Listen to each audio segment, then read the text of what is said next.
بسم الله الرحمن الرحيم السلام عليكم ورحمة الله تعالى وبركاته. نبداو إن شاء الله la deuxième séance de la macroéconomie. Donc, نبداو l'examen 2018. Donc, concernant l'examen 2018, il fait 4 parties. La première partie, il s'agit de définir les termes suivants. La question numéro 2, c'est l'approche du PIB. La troisième, c'est un exercice sur le chômage. Et la dernière partie, il s'agit d'un exercice d'application sur l'équilibre macroéconomique. Donc, la réponse sera donc la première question, il s'agit de définir les termes. Donc le premier terme, c'est la fonction de consommation keynesienne. On a déjà fait la première vidéo. Donc il y a C égale à YT plus C0. Donc selon Keynes, la consommation des ménages est une fonction bien sûr croissante de revenus disponibles. La pente elle est positive. Donc l'équation est s'écrit, ou la fonction est s'écrit sous la forme C égale à YT plus C0. Donc c'est la forme linéaire. Avec bien sûr A, c'est la proportion marginale à consommer. Il indique de combien le revenu, la consommation des ménages augmente lorsque le revenu disponible augmente par une seule unité. C0, c'est la consommation autonome ou la consommation incompressible. Selon Keynes, lorsque le revenu augmente, la consommation au CH augmente, mais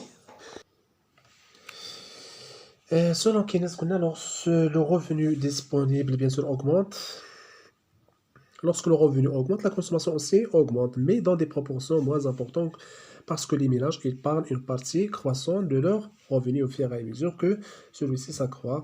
Donc, on dit aussi que l'épargne est une fonction croissante du niveau de revenu. Ok, le deuxième terme, c'est la balance, le solde de la balance commerciale. Concernant le solde de la balance commerciale, il s'agit de H, de faire la différence entre les exportations en biens et services et les importations en biens et services. Donc le solde de la balance commerciale est la différence entre bien sûr les exportations et l'importation en biens et services. Il y a trois situations pour le solde commercial. La première, lorsque le solde commercial est positif, on dit que la balance commerciale est excédentaire ou la positive, signifie que le pays exporte plus de biens et services. Le deuxième cas, lorsque le solde commercial est négatif, on dit que la balance commerciale est négative, bien sûr, ou déficitaire, c'est-à-dire qu'il y a un déficit commercial, signifie que le pays exporte moins de biens et services. Le troisième cas, c'est lorsque le solde de la balance commerciale est égal à 0. On parle de H, balance commerciale équilibrée, signifie que le pays, bien sûr, exporte le même montant de biens et services. Le deuxième terme, le troisième, le terme, c'est les déficits jumeaux. Les déficits jumeaux, appelés aussi H, double déficit.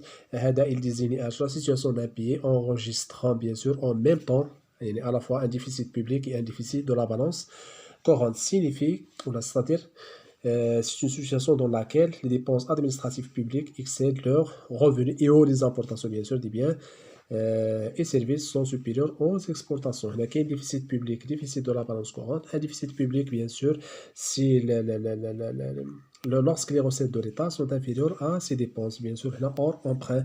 Le déficit de la balance courante, bien sûr, la balance courante, elle fait partie de la balance des paiements. Et la balance courante comporte 4 balances, à savoir la balance commerciale, c'est on parle de H, exportation et importation en biens. La balance des services, on parle d'exportation et importation de services. Et la balance des transferts courantes, on parle de H, des dons, les aides, etc. Et la balance des revenus, les salaires, les dividendes et les intérêts, etc. Donc là, on parle de déficit de la balance courante lorsqu'il y a H, déficit dans les quatre balances. La deuxième question, c'est quoi la deuxième question? C'est de présenter les différentes approches de PIB.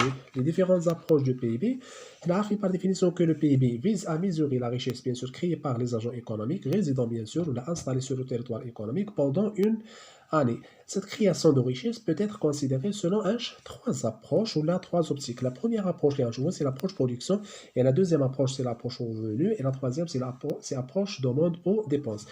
La première approche, c'est approche production. Selon cette approche, le PIB est calculé à partir de la valeur ajoutée, bien sûr, sachant que, bien sûr, la valeur ajoutée égale production moins la consommation intermédiaire. Les productions moins les consommations intermédiaires. Donc, par définition, le PIB égale H, la somme des valeurs ajoutées brutes plus les impôts sur les produits moins les subventions. Et selon approche production. La deuxième approche, c'est approche H, approche revenu. Selon cette approche, le PIB mesure la répartition, bien sûr, de la richesse entre les agents économiques. On a les acteurs qui ont participé dans sa création, à savoir les salariés, l'entreprise, l'État, les banques, etc. Donc, selon cette approche, donc, le PIB égale la rémunération des salariés plus l'excédent brut d'exploitation, la rémunération des salariés plus l'excédent brut d'exploitation plus les impôts sur les produits moins les subventions. excédent brut d'exploitation signifie quoi? Donc, هنا غنشوفوا هنا كنلاحظوا la répartition هنا هذه c'est la V1 هذه c'est la V1 la V1 la valeur ajoutée de l'entreprise يعني بشحال ربحات l'entreprise pendant une année. Donc, la valeur ajoutée répartie entre l'État, les salariés, les banques, les actionnaires. L'État, la part d'IRM, c'est les impôts. Les salariés, la part d'IRM, c'est les salaires. Les banques, la part d'IRM, se forment des intérêts. Les actionnaires, les HUMA, donc la part d'IRM, c'est les dividendes. Donc, le reste, après avoir réparti les parties, le reste s'appelle H, l'excédent brut d'exploitation. L'excédent brut d'exploitation, il est réparti entre H, l'épargne et l'investissement. Quand on parle d'investissement, c'est-à-dire le renouvellement des machines, ou la construction matérielle, ou l'ouverture d'autres usines. Ou l'épargne, bien sûr, là, comme son nom l'indique, donc c'est l'épargne de l'argent. On parle aussi de l'excédent net d'exploitation. C'est quoi excédent net d'exploitation? C'est l'excédent brut d'exploitation moins CCF. CCF, c'est quoi? C'est la consommation de capital fixe. C'est-à-dire en macro, là, en comptabilité nationale, on parle de consommation de capital fixe. En comptabilité générale, on parle de H, amortissement.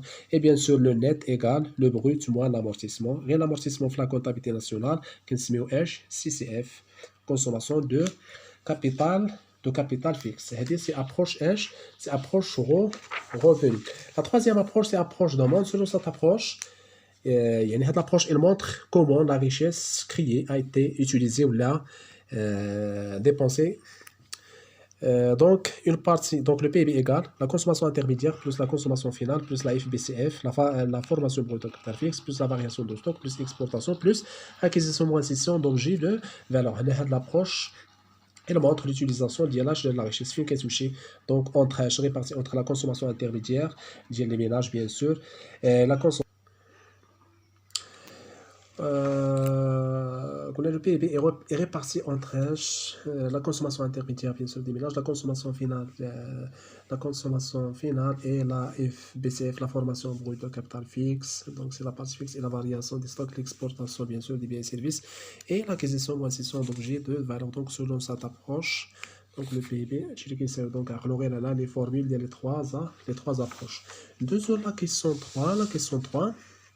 La population en âge de travailler dans un pays est de 40 millions de personnes. Les personnes occupées sont de 25 et les chômeurs sont de 2 millions. La première question est de définir la population en âge de travailler.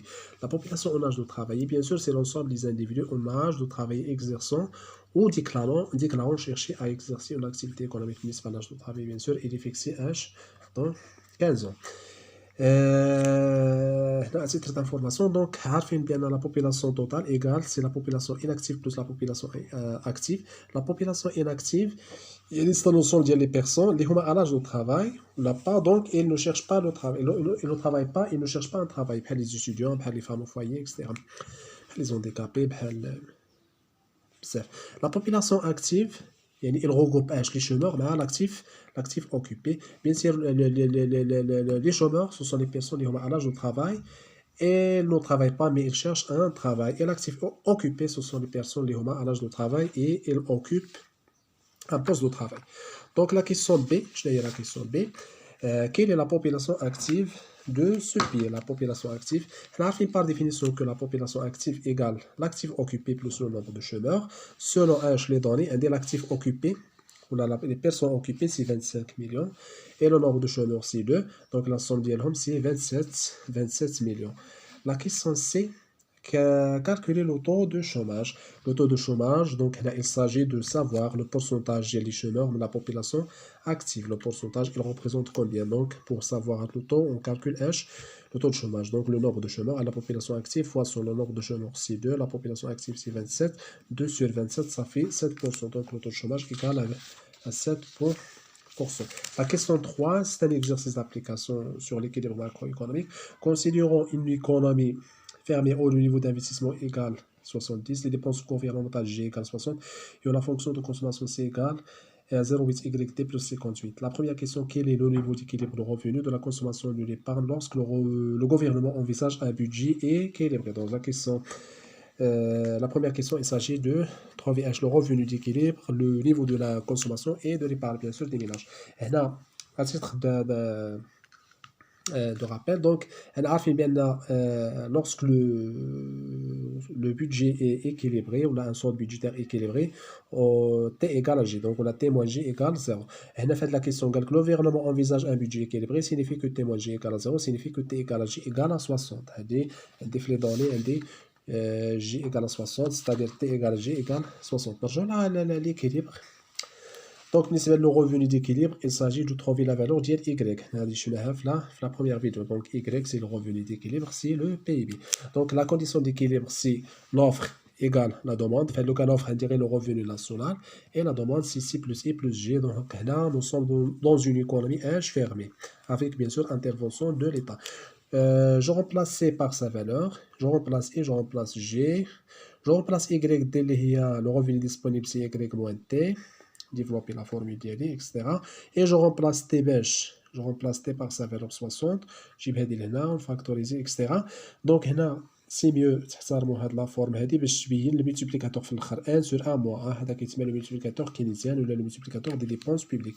Après les calculs, Y égale à 700. Y égale à 700. Donc, le niveau de la consommation, il s'agit de remplacer Y et T dans C. Donc, C égale à Y, T plus C0. C'est la forme générale. Je remplace A, je remplace C0. Donc, je remplace Y, T, Y moins T. Je remplace Y et T par leur valeur. Donc, ça fait H, 570. Le niveau de l'épargne, bien sûr, on parle de l'épargne privée. Il y a deux méthodes pour calculer l'épargne privée. La première, c'est à partir de la consommation. Donc, à partir de l'équation de la consommation, c'est 1 moins Y T moins C0. Je remplace Y T, il y a 1 moins T. Bien sûr, A, c'est la proportion marginale à consommer, il y a 0,8. C0, c'est 58. Donc, après les calculs, S égale à 70. La deuxième méthode, c'est Y, et la partie non consommée, le revenu, donc, est épargné. S égale Y moins C moins T. Donc, c'est YD moins C. Donc, et ça, avec YD, c'est Y moins T. Je remplace YCT.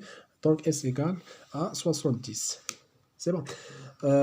Donc, faites la question, il a une petite vérification.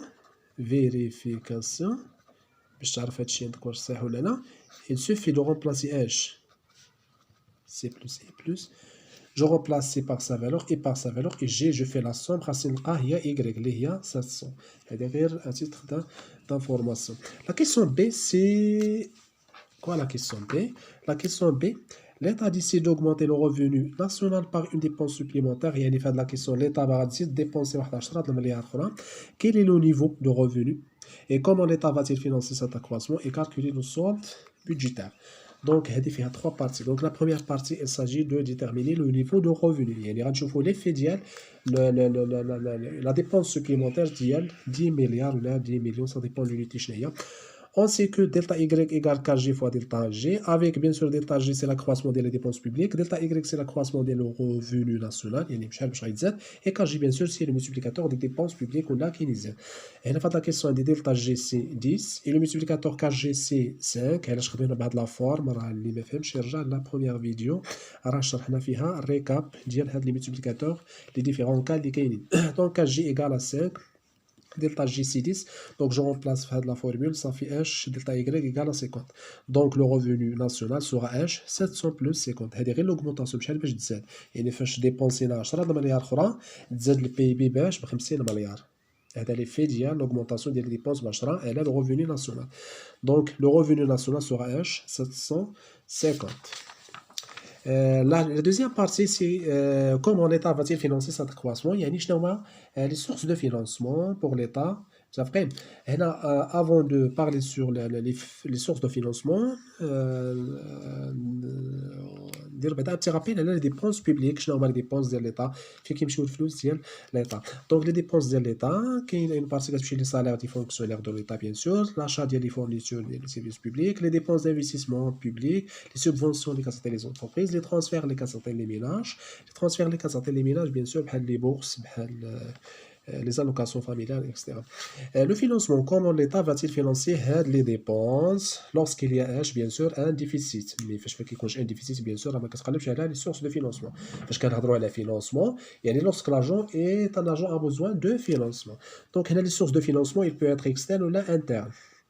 Concernant les sources internes, qui sont les cotisations sociales, bien sûr payées par les salariés et les employeurs, ok, les impôts directs et indirects, les impôts directs, l'IS, l'IS pour les entreprises, l'IR, les droits de douane, etc.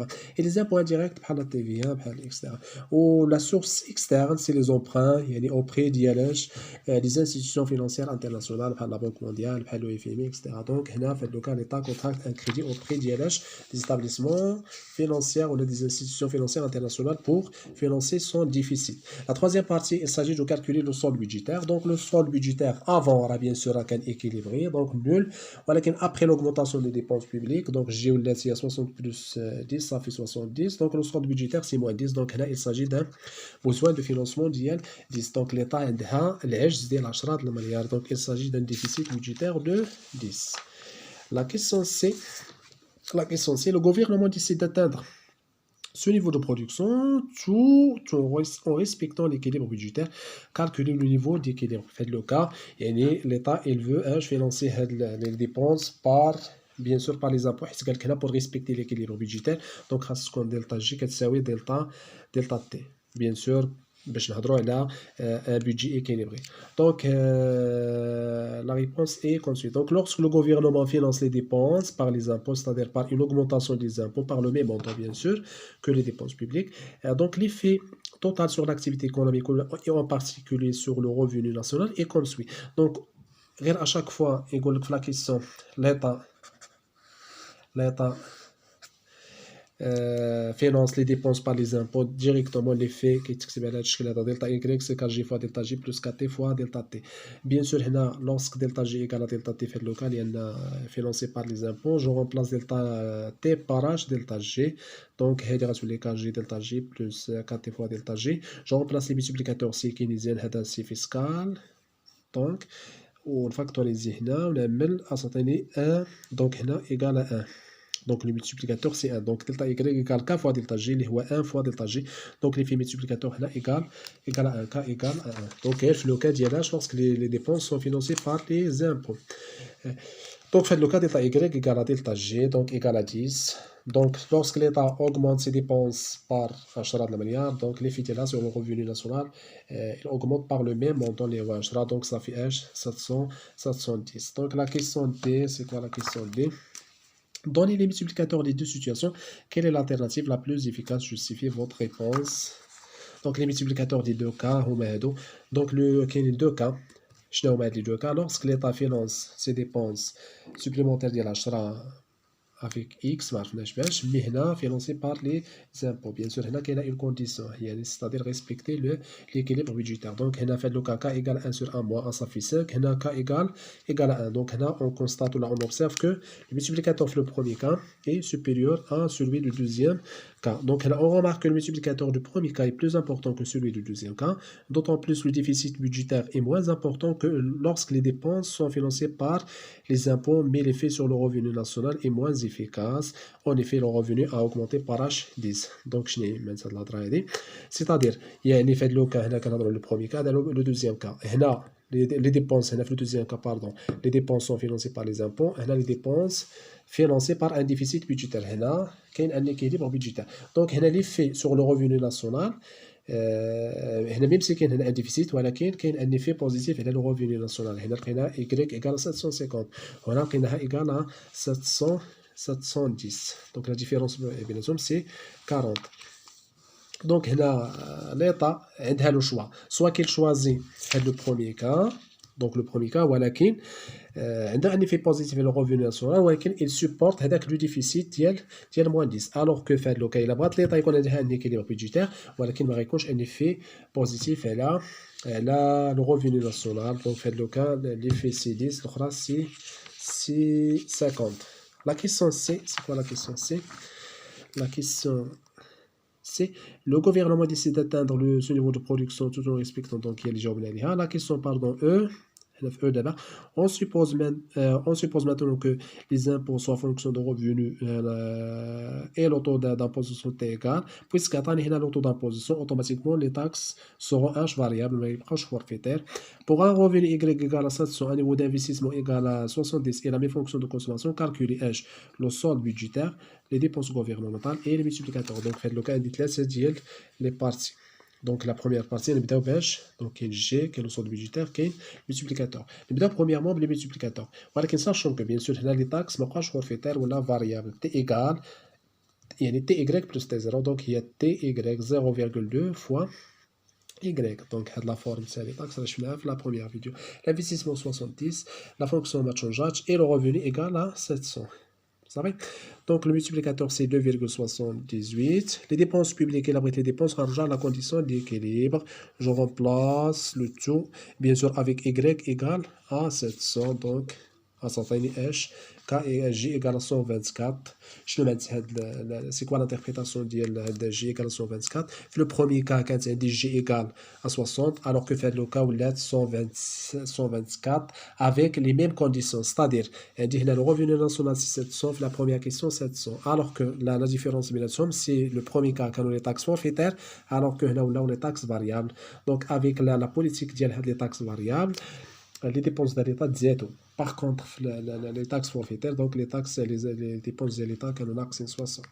Le solde budgétaire, c'était moins G, donc T égale 0,2 Y, je remplace 140, ainsi le solde budgétaire égale à 16. Lorsque l'État a changé sa politique fiscale, en adoptant une politique fiscale variable, mais forfaitaire, donc il a enregistré un excédent budgétaire d'ILH, d'IL16, alors que fait la politique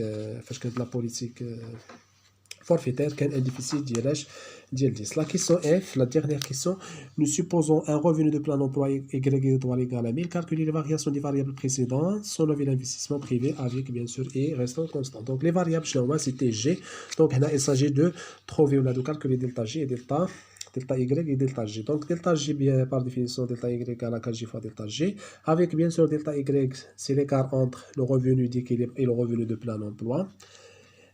De plein emploi et le revenu d'équilibre, c'est 1000 moins 700. Donc, Charles, ce n'est pas chance le plein emploi. Donc, c'est 300. Car G, c'est 1 sur 1 moins AT plus 1 sur 1 moins A plus AT. Donc, changer la formule, l'IMFM cherche la première. Donc, les multiplicateurs, on a les taxes variables, pas forfaitaire.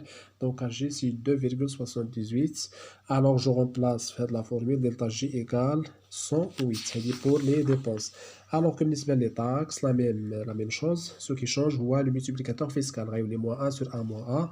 Donc, même principe, delta T égale 1 moins 135. On connaît l'exemple. Au cas où il y a une erreur de calcul. حاولوا تصحوا نتوما الا كان شي ايرور ديال الكالكول حيت كنزرب في لي كالكول و تلاقاو في لا فيديو الجايه ان شاء الله.